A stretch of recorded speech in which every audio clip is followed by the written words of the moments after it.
Good evening, this is Pastor Barbara. Today, this is our second recording for this evening. This is Wednesday evening, our regular Bible study. In Wednesdays, we're in the Old Testament. This is going to be rather short because time is running out. We had a previous video that I had recently visited a rather large Lifeway Christian store and wanted to pass out some information and make some suggestions, and that took about 3/4 of my time. So for what time we have remaining this evening, we're talking about Elijah and Elisha. Remember that Elijah kept saying to Elisha, "Stay here, I'm going to go to such and such a place." And Elisha, a much younger man, said, No. Wherever you go, I'm going. And it was repeated for several different places. And finally, Elijah said, "Is there something you want for me to give you?" And Elisha said, "I would like a double portion of the Spirit of God that you've got." And Elijah said, "If you see me when I leave, as I'm going away, if you see me when I'm going away, then I'll give that to you." So they went several other places. Then they went to cross the River Jordan. And in our last lesson on last Wednesday, Elijah took his cloak, his covering. I love some of the ones you can buy in Mexico. They are a blanket with a hole in the middle of them. You can put your head in that hole, and you've got a great cloak. It doesn't have sleeves, but it covers all of you. But you can take it off and put it flat, and that little slit right here, you don't even notice it's there. It makes a wonderful blanket. It's usually thought of as the Mexican Indian type thing to buy. It's not anything tourists would buy, but it is great. It just does everything. Elijah, God sent a chariot of fire. Elijah got in it. As the chariot of fire took off, Elijah takes his cloak, his mantle, and he throws it back down. And Elisha, the younger prophet, gets it. Now, Elisha has the cloak in his hand. He's still got a river to cross. He takes this cloak and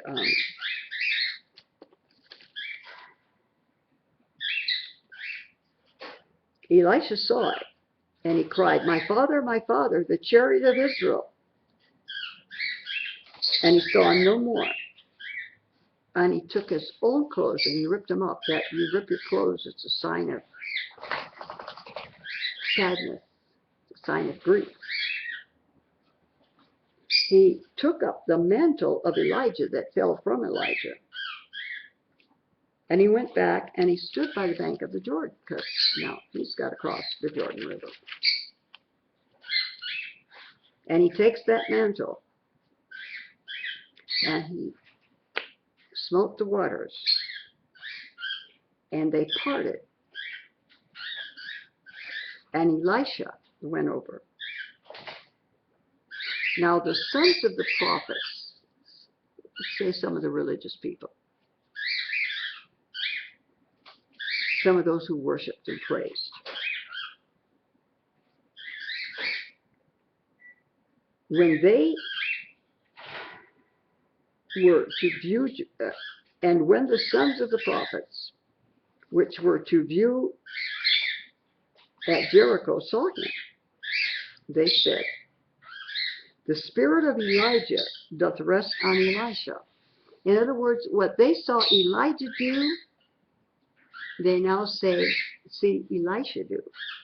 But these are the more spiritual people in the land. And they came to meet him, and they bowed down to the ground. They're showing respect. They're showing that they recognize he's the new prophet. And they said, behold now, there be with thy servants 50 strong men. And we did that last week.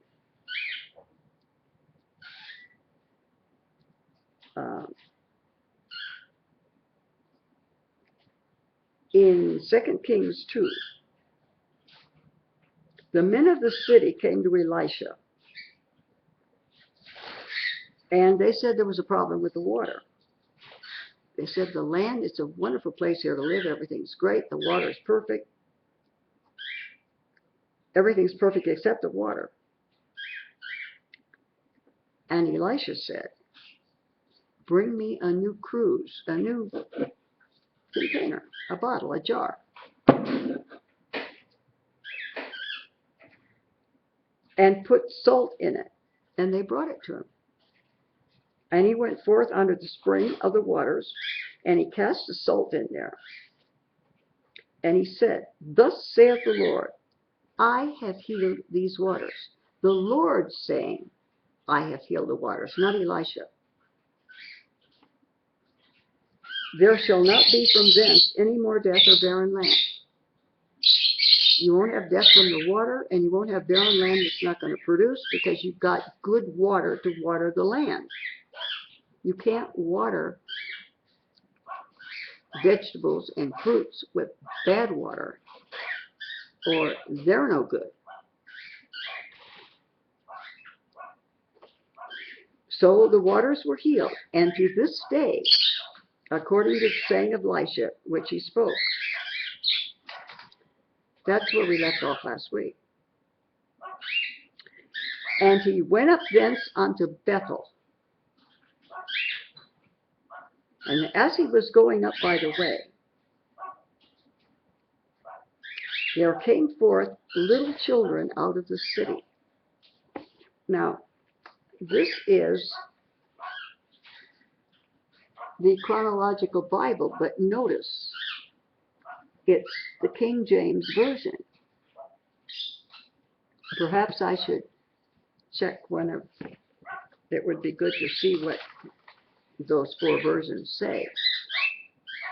This is the old King James Version. The children, and I'm saying that because I'm using the word children. But it's questionable what is meant by the word children. Now, you and I know what we call children. But King James uses biblical language. You know, I've told you from time to time there's a prophecy or there's something in the Bible that I need to personally check out. If it's in the case of the prophecy being fulfilled, of the flood coming in the year in which Methuselah dies, I literally sat in Albuquerque, New Mexico, and did the math. Took me one whole day, or one whole afternoon. I did the math. I did not do the research on what I'm about to tell you. I'm trusting somebody else's research. But there are enough qualified, academically prepared people who come to the same conclusion that I have no reason to question it. And that's, what did they mean by children? I did not look up the Hebrew word, but those who have done a study of it conclude that the word should be youth. It could go up to about a 25-year-old. doesn't, when we think of children, I think, when I hear the word children, I'm elementary school, so an elementary school teacher, 12 and down. Anybody above that, I'm thinking teen. After teen, I'm thinking youth. Elijah couldn't have been much more than 25 himself because he lived 60 years after that, or 40. He lived a long time after that. Nevertheless, be it children, be it youth.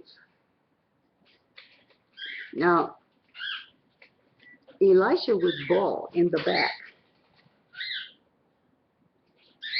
and that held certain connotations for these Jews that they didn't like.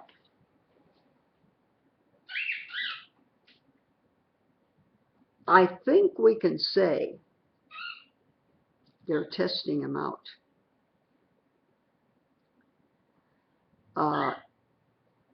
The older generation saw the mantle open up the waters of the Jordan River. They saw him pour salt into the water and cure the water. They bow down out of respect. But you know, kids,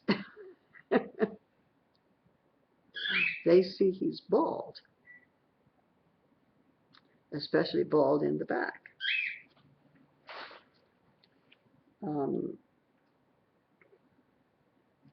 And the little children, it says here, I'm going to go to that 4-version thing and check out those new versions and see what it says. This says, little children came out of the city and mocked him, made fun of him, and said, "Go up, thou bald head. Go up, thou bald head." And he turned back and looked at them and cursed them in the name of the Lord.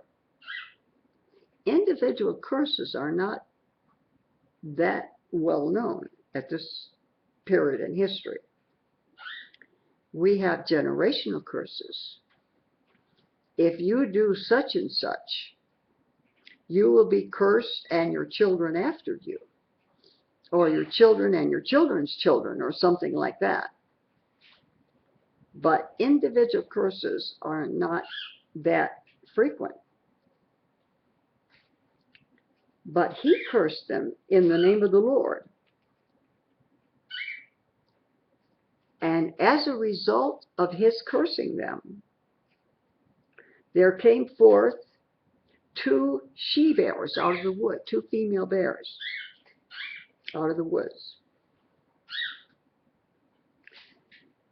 and tear, or ripped apart, 42 of them.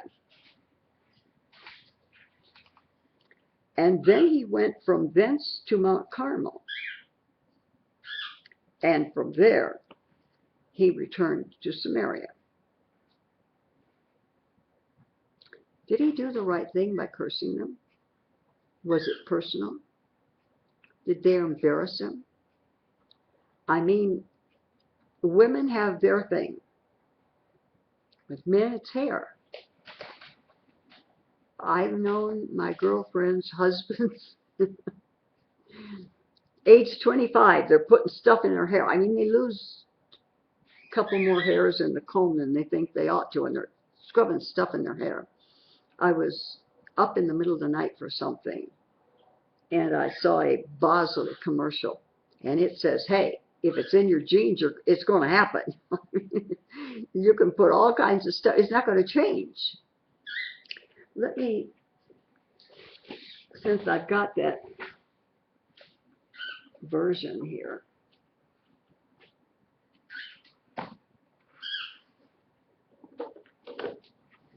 that is 2 Kings 2.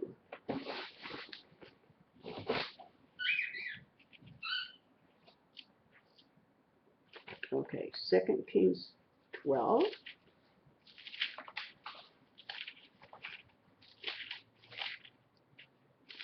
2 Kings 6. 2 Kings 2:23.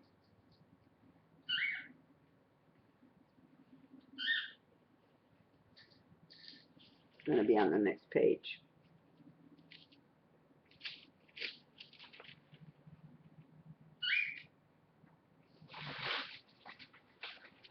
This is I'm not going to do, well, I'll read them all. From there Elisha went up to Bethel.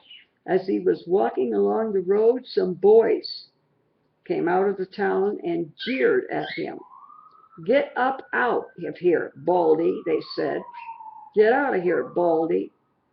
He turned around, looked at them, and called down a curse on them in the name of the Lord. This is the other one.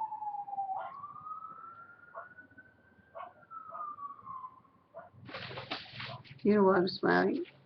I thought one of the birds had a new melody. As I heard this different sound, it's a fire engine going by, or an ambulance or something. All right, New Living, one of the really newer, easy ones. Elijah left Jericho and went up to Bethel. And as he was walking along the road, a group of boys from the town walking along began mocking and making fun of him. "Go away, Baldy," they chanted. "Go away, Baldy." Elisha turned and looked at them and cursed them in the name of the Lord. New King James, I won't even read that because that's very much like what I just read. This is the newer one. Another time, Elisha was on his way to Bethel, and some little kids came out from the town and taunted him. "What's up, old bald head?" "Out of our way, skinhead." Elisha turned, looked at them, and cursed them in the name of God. Two bears charged out of the underbrush and knocked them about, ripping them limb from limb. 42 children in all.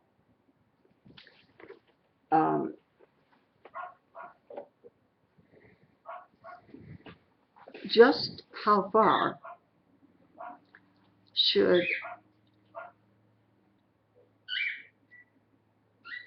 a man of God, person called of God, go to demand respect? The answer is going to be when and where you grew up. And what is happening that respect is needed. At this particular point in history, non-Jews are causing their children to walk through the fire. And they're being burned up. They're dying. These are pagans. So right now, whether spanking is a good thing or spanking is not a good thing. When I was growing up, are you kidding? Of course you spank your kid. I mean, I got one spanking. I'm not stupid. I know what I got the spanking. I don't remember now. When I was a kid, I knew what I got the spanking for. I knew if I did it again, I was going to get another spanking. So spanking was good for me because I only got one. I didn't need another one. I don't know what it would have happened if they'd have sat me in a corner.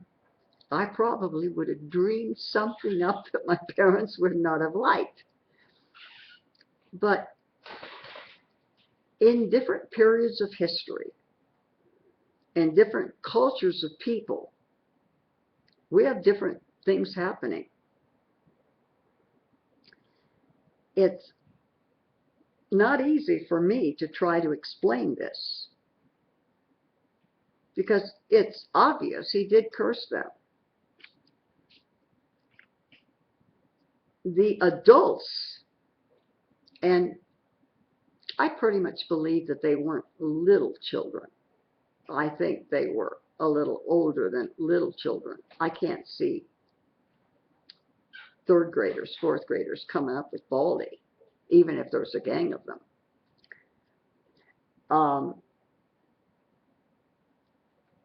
How far do we go in commanding respect? You've heard me say when I pastored, I had somebody that would purposely, they knew how long it took them to get drunk. They could start drinking about 10 minutes before they left home, drive to church, get to church, and get drunk just about the time I started to preach.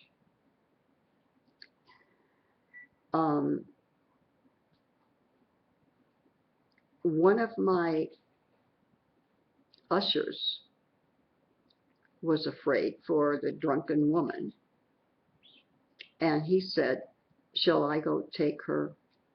Thank goodness they asked before doing something.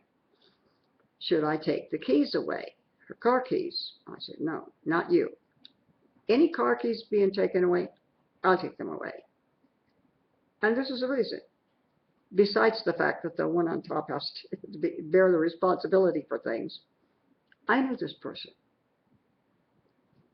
If my usher would have gone and grabbed the car keys, I know immediately what would have happened. She would have hit the floor and said, oh, he pushed me, he hurt me, I'm injured. Call the paramedics. I know people. And she would have made the accusation. The local police know this person, and they knew me. There were too many occasions when they were called to a situation and I was already there. There's no way that I would let somebody else. But I said to her, you're going to sit down, you're going to be quiet. And I said to somebody in the church had a corded phone, and I took a cordless phone from home. And I said to somebody, bring me the cordless phone. And I set that phone right down here, and I said, put the phone right down here on the pulpit, right next to my Bible. You create a scene, the police are coming to haul you out here. Can you imagine a pastor saying that? But can you imagine somebody pulling what they pulled? And I think it was Joe I told, it may have been some other people I was talking to, about the time that I was giving a revival in a little town in Colorado, that one where we slept in the roundhouse on the railroad. And the cholos in the back of the church would take full cans of beer and throw it at the pastor.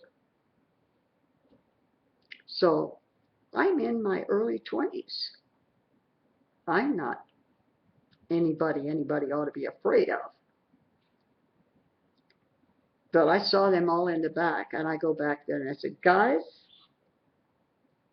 don't even think about pulling that on me. Do we understand each other? And they said, yes, ma'am. So at this point, I'm not really ready to criticize Elisha.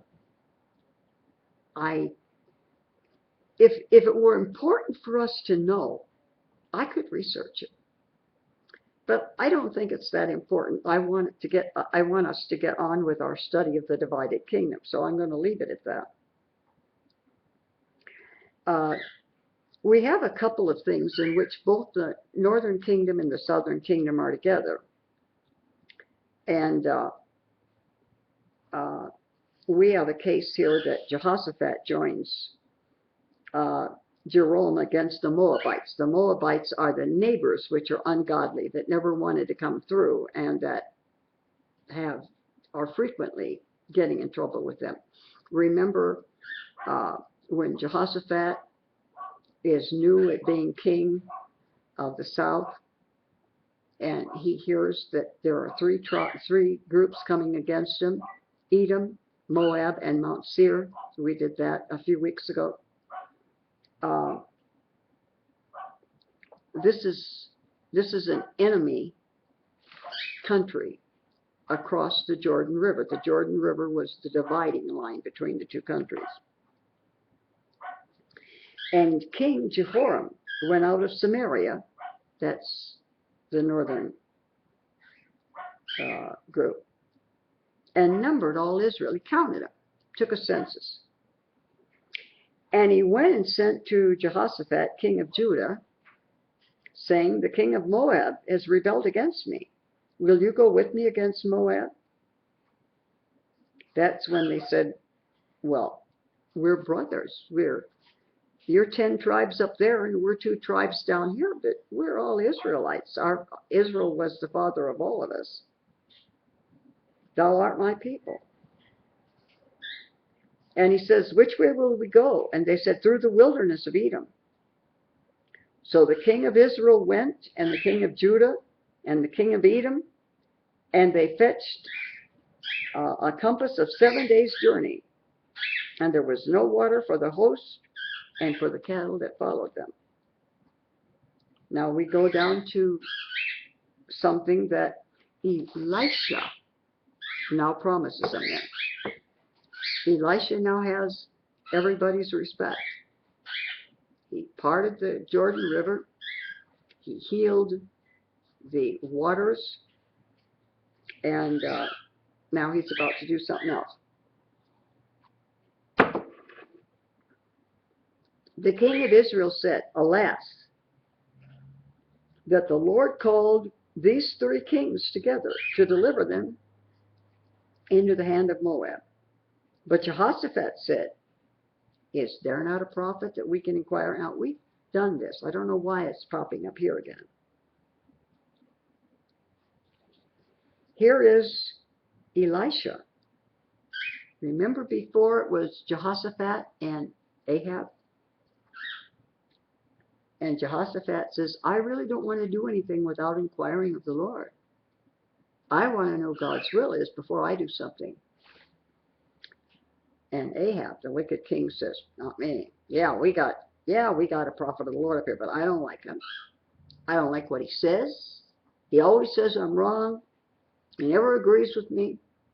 Remember when Jehoshaphat said, but I want a man of God. I don't want one of your prophets. Elisha, which poured water on the hands of Elijah. And Jehoshaphat said, the word of the Lord is with him. So the king of Israel and Jehoshaphat, the 2 kings again, except it's no longer Ahab, and the king of Edom went down to him. And Elisha said to the king of Israel, what have I do with you? Get thee to the prophets of thy father and to the prophets of thy mother. Elisha is God's prophet. That king, his mother and father, never served God. So Elisha is basically saying, what are you coming to me for? We're not of the same religion. Why don't you go to the prophets, the false prophets, the ones that say things you like to hear, and consult them? And the king of Israel said unto him, nay, for the Lord hath called these 3 kings together to deliver them into the hand of Moab. Now he's scared. He says, they're about to deliver me into the enemy. Now I want God on my side. Doesn't that sound like a lot of people we know? Get a cancer diagnosis. Get something else serious. And boy, I want the real God. Okay, so he doesn't let me do stuff I'd like to do, but things are serious. Now we're serious. Now I want a real prophet. And Elisha said, as the Lord of hosts liveth, before whom I stand, surely, were it not that I regard the presence of Jehoshaphat, the king of Judah, I would not look toward thee nor see thee. He said, if it was just you, I wouldn't talk to you. I wouldn't look at you. But because at this moment you're allied with Jehoshaphat of the southern kingdom, and Jehoshaphat is a good man who loves and trusts God, bring me a minstrel. And it shall come to pass, when the minstrel played, that the hand of the Lord came upon him. Remember when Moab, Edom, and Mount Seir were coming against Jehoshaphat? Was coming against Lower Israel and Jehoshaphat? That the Spirit of God came upon somebody from the family of Asaph, meaning that they were a Levite, but whose family had been commissioned to do the singing, and so he was either a choir director or a singer. Well, now he calls for a minstrel to play. And as the minstrel played an instrument, the hand of the Lord came upon him. And the Lord said, make this valley full of ditches. Dig ditches all over the place. For thus saith the Lord, you shall not see wind, neither will you see rain, yet that valley shall be filled with water, that you may drink, you and your cattle and your beasts. And this is but a light thing in the sight of the Lord. This is no big deal to God.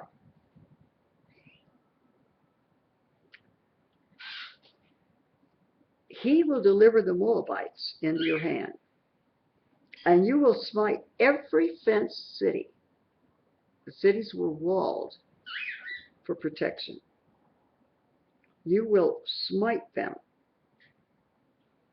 And every choice city, every other good city, shall fell every good tree, and stop all wells of water, and mar every good piece of land with stones. And it shall come to pass in the morning, when the meat offering was offered. We're talking about the offering in the tabernacle or temple. At that time, because there was a morning offering and there was an afternoon or an evening offering. So at the exact time that the priests in Judah, in Jerusalem, would be offering the meat offering, at that time,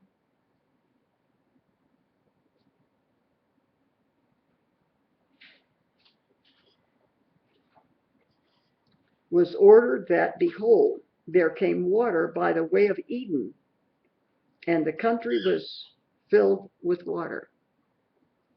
So apparently all the water went out of Edom and came over to Judah. And when the Moabites heard that the kings were come up to fight against them, they gathered all that were able and put on armor and went and stood at the border. They rose up early in the morning, and the sun shone on the water. It must have been a beautiful morning. It's great here. Sometimes I can't see the water because the trees make shadows and everything. But if I look outside in the morning when the sun's up on the water, I can't see the water, but I can see the shine off the top of the water. So the sun shone on the water, and the Moabites saw the water on the other side as red as blood. And they said, this is blood. The kings must be slain. They must all be dead, and their blood is flowing. Therefore, Moab to the spoil. Come on, Moab, the spoil is, let's go get, every valuable item that they have on their body or with them, their sword, their clothing. Let's go get the spoil. And they came to the camp of Israel. The Israelites rose up and smote the Moabites, so that they fled before them. But they went forward, smiting the Moabites, even in their country. And they beat down the cities, and on every good piece of land, cast every man his stone and filled it. And they stopped all the wells of water and felled, or cut down, all the good trees. Only in Keshareseth left they stones thereof. Howbeit, the slingers went around and smote it, guys with the slingshots. And when the king of Moab saw that the battle was too sore for him, this is too much for me, he took with him 700 men that drew swords, 700 military men that fought with swords, to break through even to the king of Edom, but they couldn't. And he took his eldest son that should have reigned in his stead. I just got through telling you what people did in those days with their kids. He took his oldest son. It's the oldest son that reigns when the king dies. And he offered him for a burnt offering on the wall. I told you that in those days, some of those non-Jews would make their children pass through the fire. It was a false god thing. This king took his own son, his oldest one, and offered him as a burnt offering on the wall. And there was great indignation against Israel. They were mad at them. And they departed from him and returned to their own land. That ends that particular portion. Today, what did I say? It was the 24th.